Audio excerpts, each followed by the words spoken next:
sorry for my voice. I will do my best. So I want to thank you very much for being here as a chair of the National Steering Committee of the Center, especially our international friends and guests for making these extraordinary efforts and allowing this special ecosystem of mutual learning. So since I am the one who distinguishes between you and the lunch, I will try to be especially brief. And I think I will make an effort to expand a little bit to show the one of unfortunately many Israeli examples or illustrations from the theoretical approach that Professor Deborah Thomas shared with us. So you relate mainly to the health outcomes, and I will briefly concentrate on community and social outcomes. And I will base my observations, my reflections on actually not specifically research experience, but an experience, really an extraordinary experience that I had following Second Lebanon War in Israel in 2006, and actually after that I spent as a volunteer, a social worker, I spent on quite frequent, I would say, weekly visits to the northern communities adjacent to the border that suffered a lot from the war, and meeting especially immigrant elderly and immigrants with disabilities. And heard hundreds of stories and seeing people in different situations. So I will try, again, very briefly to share some observations, and I really would like very much to raise awareness of these, I would say, underspoken issues. So, and this is definitely, at least for now, qualitative observation. So I would say that definitely many disasters, there are multiple populations, different groups with underlying vulnerabilities and definitely with underlying strengths. And I think that we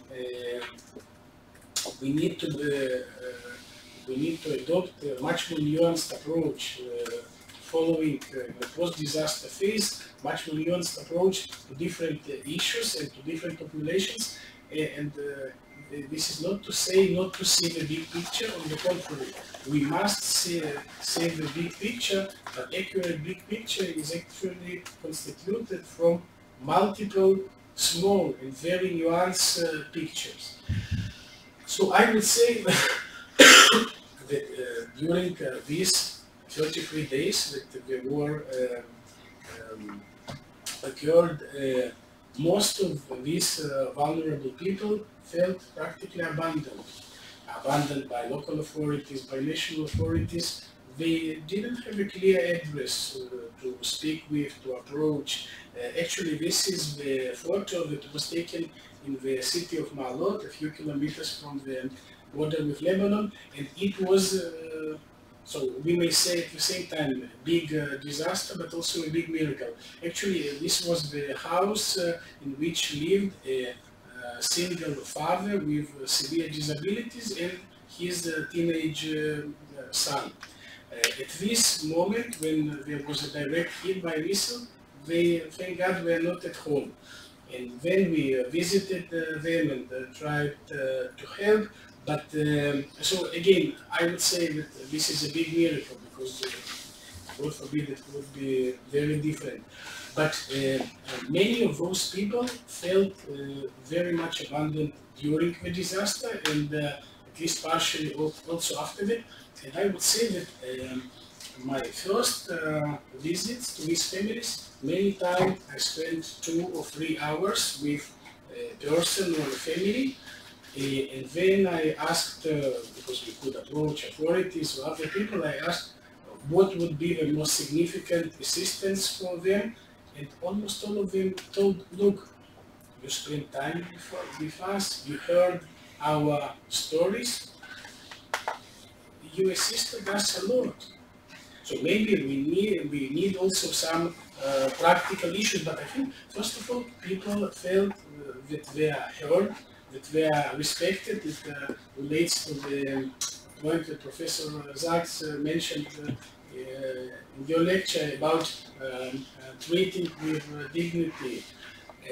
So I think many times in disasters, unfortunately, and definitely in this case, people were not treated with dignity. And it is not about, we have, again, we have a big strategic picture, we have multiple needs. I'm not saying that now we have to focus on,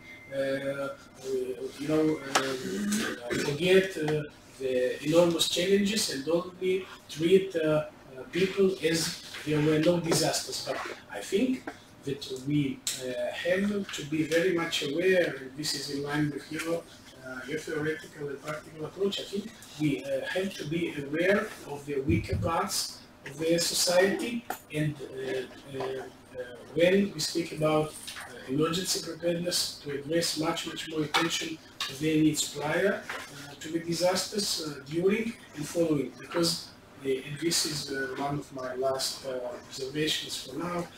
I would say that those people could be at the same time sources of weakness or problems in the society, but at the same time sources of strength.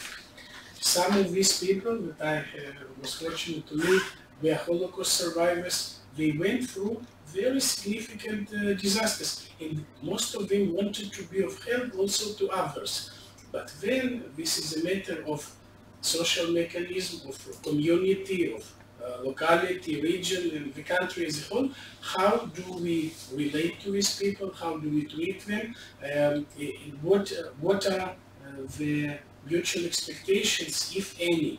So again, first of all, I would like to raise the awareness to this unspoken issue, and I think we really have a significant chance to turn a potential fail or problem into significant opportunity, first of all moral, but also social, economic, and much more aspects. Thank you very much.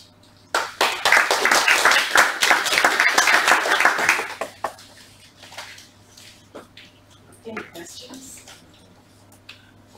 So Alex, I'll ask, even though I don't want you to use your voice. So, okay, this was not, and the war was not a cascading disaster, it was a specific disaster, but in terms of recovery, and in terms of the people that you met over a year's period or something, what were the cascading effects? So I think, first of all, one of the cascading effects was this very strong sense of being abandoned. We had a disaster as a community, and me as a Holocaust survivor, completely blind, with a wife with a disability, I had no address. I have been an active person going to the a special day center and helping other people, but this time I felt abandoned. So what does it say about, I would say that this is a very strong cascading effect, affecting the future community functioning, economic functioning, definitely health function. In those cities, actually all the health funds reported then to the Ministry of Health, huge increase in all types of diseases and everything. And I would say that this is not only, or even not most importantly, the issue of funds. It is much more than the funds. It is the issue of leadership, of compassion, of care, because again, there are hundreds of families that I met in this capacity, but first of all, people needed an address to approach. And if this Holocaust survivor had an address who could say, I care about you, and you also could help your fellow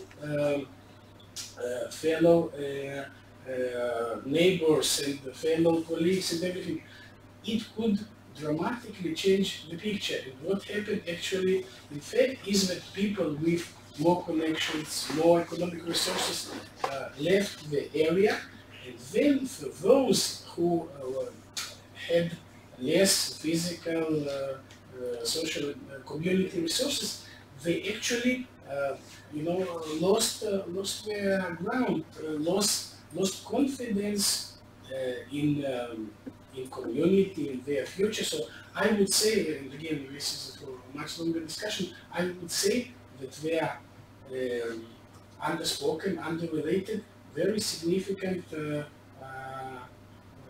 social cascading effects that we have to trace. It definitely relates to yours. Vicky? Well, if I may, I would like not to disagree with you that the war was not a cascading event. Because obviously if the war happens up there in the north, this is not an issue, big issue, but this is over there. But we have to remember that the war happened over here.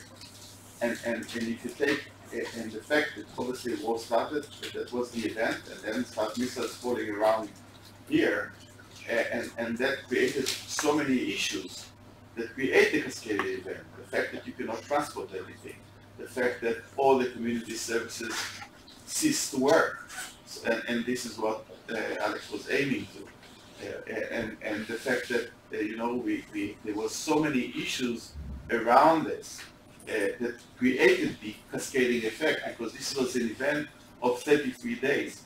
I think almost by definition, an event that takes so long has a cascading effect.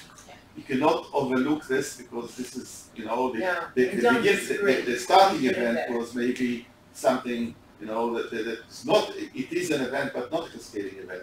But the aftermath of an event and the impact of it was a huge cascading event. Yeah. Thank you. Okay, let's break for lunch.